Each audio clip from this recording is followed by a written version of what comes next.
안녕하세요, 한의사 이경입니다. 그동안 암 면역 치료에 대한 다양한 정보를 드려왔는데요. 저희 CS에 입원해 계신 환자분들께서 그 치료에 대한 실제 사례를 소개해주면 더 확신과 위로를 받을 수 있겠다고 제안을 주셨어요. 자, 수많은 정보들의 홍수 속에 있는 환자분들 입장에서 당연히 그러시리라 여겨집니다. 그래서 오늘은요, 면역 치료의 기본이라고 여겨지는 사이모신 알파1과 미슬토 치료의 사례를 소개해드려 볼까 합니다. 전현 원장님께서 해주실 건데요. 자, 한번 가보실까요?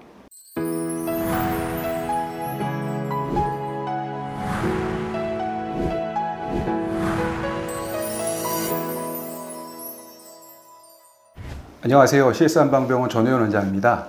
오늘은 면역력을 올리는 면역치료의 실제 케이스에 대해서 이야기해 보려고 합니다. 그동안 사이모신 알파1, 미슬토, 고주파 온열암 치료 등의 면역요법에 대해서는 저희가 많이 소개해 드렸죠. 오늘은 저희 병원에서 직접 면역치료를 진행한 암 환자분의 실제 사례를 통해서 소개하면서 소개해드리면서 면역치료의 효과에 대해서 말씀드려 볼까 합니다. 환자분은 40대 중반의 여성이셨고요. 3중 음성 유방암 진단을 받은 후에 수술 전에 먼저 선행 항암을 진행하기로 계획된 분이셨습니다. 저희 병원에는 1차 항암을 진행한 후에 입원하셨고요. CT를 보시게 되면은 이 부분 유방암에 약간 소견이 보이고요. MR 영상상에서 보이면은 이렇게 유방암의 소견을 가지고 오셨어요. 보통 저희가 1차 항암 때 환자분들을 뵙게 되면은 환자분들의 컨디션 저하가 심하지 않은 경우가 많습니다. 근데 이 환자분은 유독 기력 저하가 심하셨고 식욕 저하를 포함한 전체적인 컨디션 저하가 꽤 심해서 지금 당장 몸도 힘들지만 앞으로 남은 여러 차례의 항암 치료를 잘 받으실 수 있을까에 대한 걱정이 매우 큰 상태였습니다. 입원하시면서 바로 면역 치료가 반드시 필요하다 이런 설명을 드리고 사이모신 알파1 치료를 먼저 시작했고요. 혈액 검사도 진행을 했습니다. CBC 검사상에서는 약간의 빈혈 소견을 제외하고는 큰 문제는 없었어요. ANC가 좀 낮긴 했지만 정상 범위였다고 볼 수 있고요. 하지만 저희가 면역 기능 평가에서 중요하게 생각하고 있는 이 CD 마커를 분석하는 림프구 I형, 림포사이트 सब셋 검사에서 CD3가 68.9%, 정상 범위긴 하지만 조금 낮은 편이고요. CD8, 얘는 정상 범위긴 하지만 역시 좀 낮은 편입니다. 특히 NK셀 카운트가 4.6으로 정상 범위보다 좀 낮게 체크되는 편이셨고 가장 크게 낮은 거는 NK세포 활성도 검사가 7.4, 보통 500이 기준이거든요. 근데 7.4로 너무나도 낮은 편이었습니다. 저희 병원에서 암 환자분들의 면역력을 평가하는 기준을 볼 때 CD3는 75% 정도를 권장하고 NK셀 카운트는 25% 이상, NK 활성도는 1000 이상을 권하는데요. 면역력이 아주 많이 저하된 상태로 판단되었습니다. 앞서 말씀드린 것처럼 입원하시면서 바로 사이모신 알파1 치료를 시작했고요.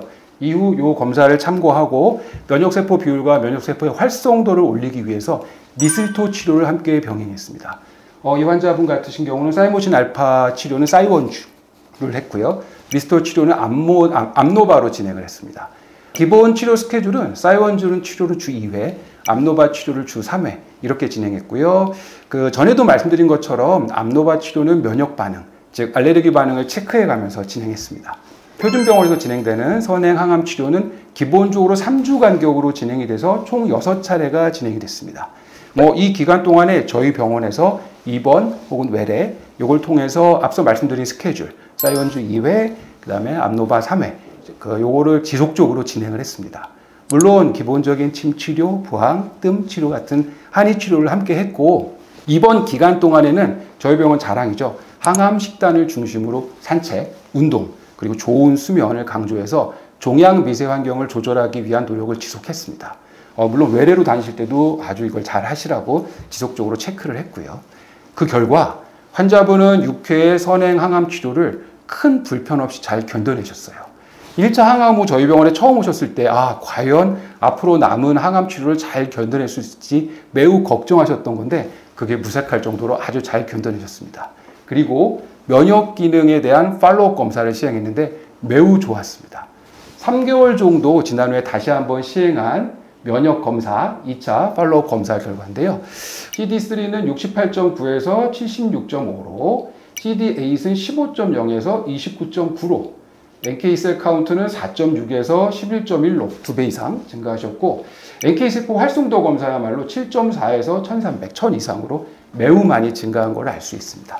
항암 치료를 받으시는 중에도 체크된 결과였던 걸 고려하면 정말 좋은 결과라고 할 수 있습니다. 결과적으로 이 환자분은 성공적으로 선행암으로 암 사이즈를 줄였고요. 수술을 진행하셨습니다. 그리고 방사선 치료만으로 현재 유방암에 대한 치료를 일단 마무리를 한 상태입니다. 표준 치료를 담당하는 병원에서도 이게 선행항암만으로 암세포가 거의 안 보인다, 이런 설명을 들으실 정도였고요. 표준 치료 마무리 이후에도 지금 저희 병원에서 지속적으로 사이원주 치료와 암노바 치료를 하고 계십니다.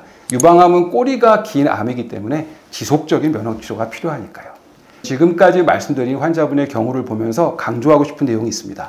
하나는 표준 치료 정말 중요하죠. 하지만 면역 치료가 함께 결합될 때 더욱 좋은 결과를 얻을 수 있다는 것이고요.